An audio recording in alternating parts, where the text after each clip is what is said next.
নবীর জন্য বানাইলেন দুনিয়া। নবীর জন্যই দুনিয়া বানিয়েছে, আপনার আমার জন্য নয়। কি বলছেন? সেই নবীকে বাবা ভালোবাসতে হবে।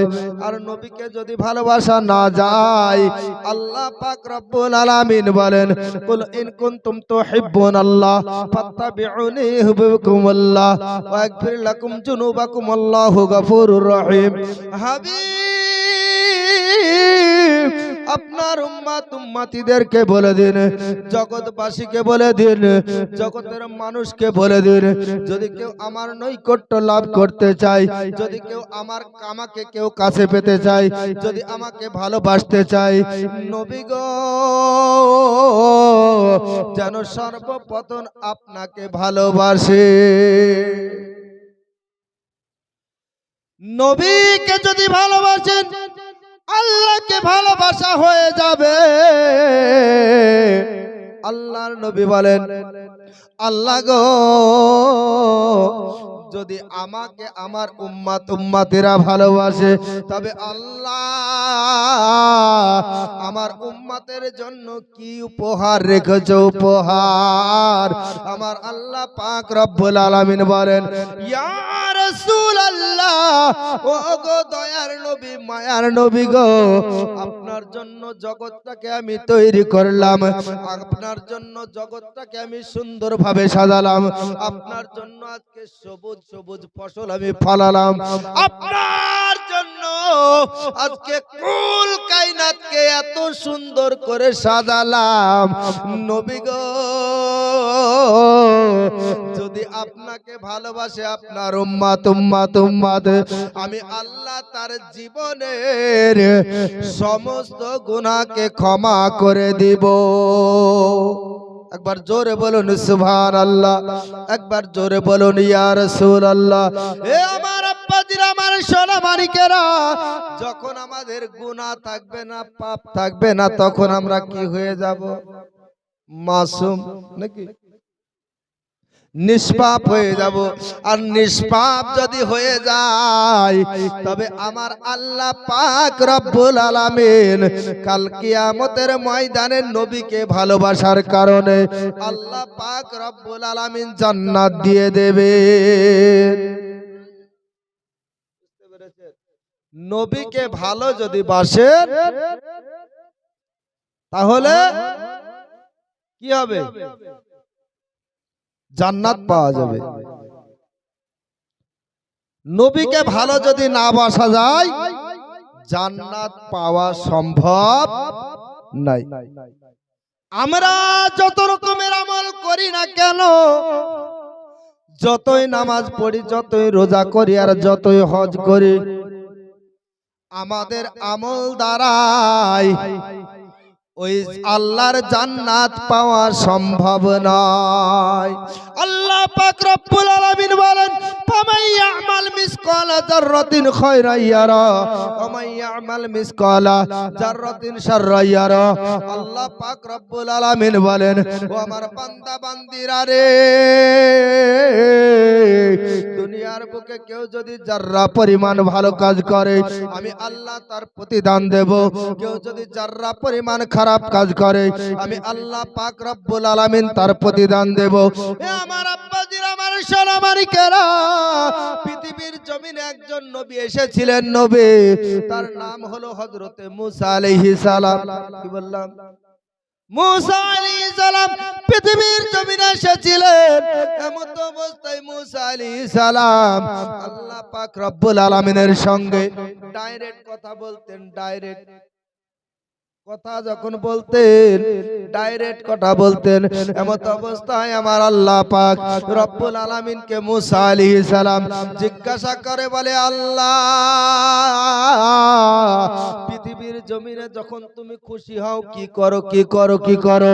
আমার আল্লাহ পাক রব্বুল আলামিন বলেন, আমি যখন খুশি হই, এক নাম্বার কোন বাড়ি, আমি যখন সবথেকে বেশি খুশি হই, তখন আমি তার বাড়িতে কন্যা সন্তান জন্ম করি, কন্যা সন্তান পাঠাই। বলেন সুবহানাল্লাহ। কন্যা সন্তান আমি পাঠাই, আমি আল্লাহ পাক দান করি। আর আপনার আমার বাড়িতে যদি কন্যা সন্তান হয় আমাদের মুখ ভারী।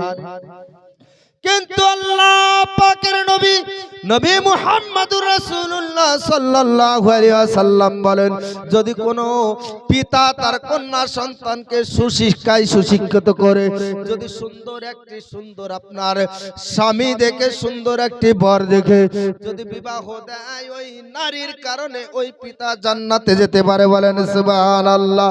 হে আমার আব্বাজিরা, আমার সোনামানিকেরা, হযরত মুসা আলাইহিস সালাম আল্লাহ পাক রব্বুল আলামিনকে বলেন, আল্লাহ যদি আবার খুশি হও তাহলে কি করো? আমার আল্লাহ পাক রব্বুল আলামিন বলেন, আমি কোন বান্দার বাড়িতে কোন বান্দাকে মেহমান পাঠাই। বলেন সুবহানাল্লাহ। মেহমান পাঠাই। আর আমাদের বাড়িতে যদি মেহমান আসে, কুটুম আসে, আমাদের মুখ বেজার, কারণ ভালো খাবার কিনতে হবে। নবী আমার বললেন, তোমার বাড়িতে যদি মেহমান আসে গো,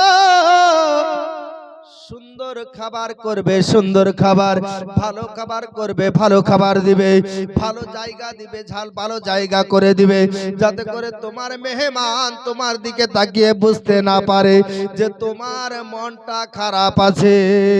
মেহমানের সামনে সর্বসময় হাসি খুশি থাকবে, হাসি খুশি থাকবে, কিন্তু সেই দিকটা আমাদের লক্ষ্য না।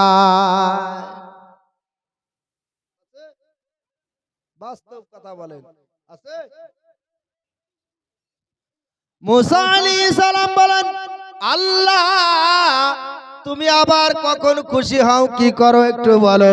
মুসা আলাইহিস সালামকে আল্লাহ পাক রব্বুল আলামিন বলেন, ও আমার মুসা, মুসা তুমি শুনে নাও, শুনে নাও, শুনে নাও। মুসা রে, যখন আমি খুশি হয়ে যাই তখন আমি পানি বর্ষণ করি। বলেন সুবহানাল্লাহ। একদিন, দুই দিন, তিন দিন যদি পর পর পানি হয়ে যায়, তাহলে আমাদের মায়ের মুখের ভাষার ঠিক নাই। বলে না, বলে না, মুখ খারাপ করতে নাই, এই ঝাঁটা মারবো মেঘের মুখে। এই বলে না, বলে না, বলে তো। কিন্তু আল্লাহ পাক রব্বুল আলামিন বললেন, মুসা রে, যখন আমি খুশি হই তখন আমি পানি বর্ষণ করি, পানি বর্ষণ করি। আমার শুকরিয়া আদায় করতে হবে, হবে না, হবে না? আল্লাহর শুকরিয়া যদি আদায় না করেন, মেঘের মুখে যদি ঝাঁটা মারেন, মেঘের মুখে না, ওটা স্বয়ং আল্লাহর মুখে ঝাঁটা মারা হয়। সাবধান হয়ে যান, কারণ আল্লাহ রাসূল সাল্লাল্লাহু আলাইহি ওয়াসাল্লাম বলেন, আমি যখন জান্নাতে গেলাম, জাহান্নাম দেখলাম, আমি সব কিছু যখন দর্শন করলাম, সব ঘুরে ঘুরে দেখলাম গো। দেখার পরে জাহান্নামে যখন আমি গেলাম, জাহান্নামে দেখি অধিকাংশ নারী ওই জাহান্নামের ভিতরে দেখা যায়। জন্য যাবে, অধিকাংশ নারীকে দেখা যায় জাহান্নামের ভিতরে। আল্লাহর নবী সাল্লাল্লাহু আলাইহি ওয়াসাল্লামকে সাহাবীরা জিজ্ঞাসা করেন, ইয়া রাসূলুল্লাহ, ইয়া হাবিবাল্লাহ, নবী গো, ও দয়ার নবী, মায়ার নবী, রহমাতুল লিল আলামিন নবী, কুল কায়নাতের নবী গো, ও দয়ার নবী, এরা জাহান্নামে যাওয়ার কারণটা কি? এরা যে অধিক জাহান্নামে গিয়েছে তার কারণটা কি? নবী পাক সাল্লাল্লাহু আলাইহি ওয়াসাল্লাম বলেন, সাহাবীরা রে, আজকে পুরুষরা কত কষ্ট করে, আজকে পরিশ্রম করে, আজকে নিজের সন্তানকে ভালো খাওয়াবো বলে, আজকে বিবিকে ভালো খাওয়াবো বলে, সংসারটা সুন্দরভাবে চালাবো বলে কত কষ্ট করে কোথাও থেকে কোথায় থেকে আজকে টাকা নিয়ে এসে পরিশ্রম করে বিবির হাতে দেয়, ওই বিবি সুন্দরভাবে সংসার চালায়। সংসার চালাতে চালাতে যদি একদিন কম হইয়া যায়, বলবে এই বাড়িতে এসে আমার জীবনে শান্তি নাই।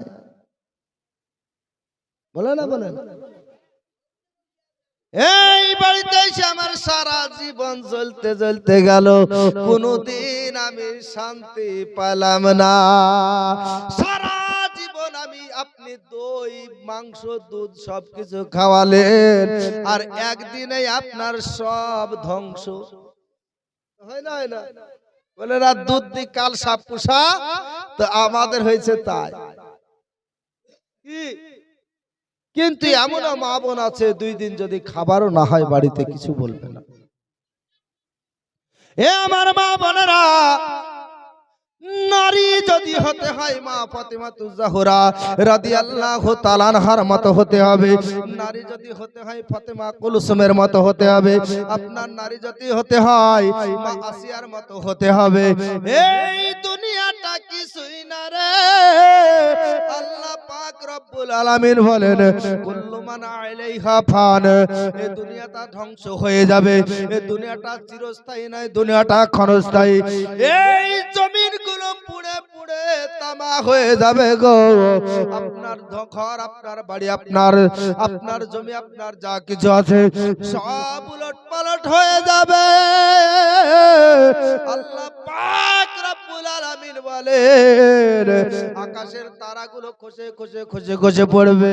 হে আমার আব্বাদের, আমার সোনা মানিকেরা গো, আকাশের তারা যখন আপনার পড়বে দুনিয়া আপনার ধ্বংস হয়ে যাবে, যাবে কিনা?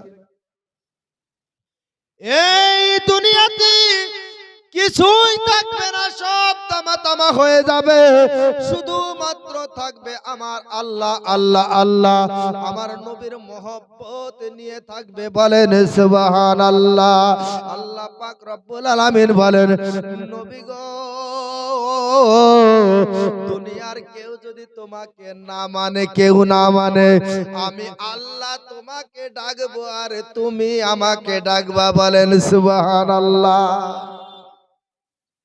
হাসরের ময়দান যখন শুরু হবে, কবর থেকে মানুষকে ডাকা হবে।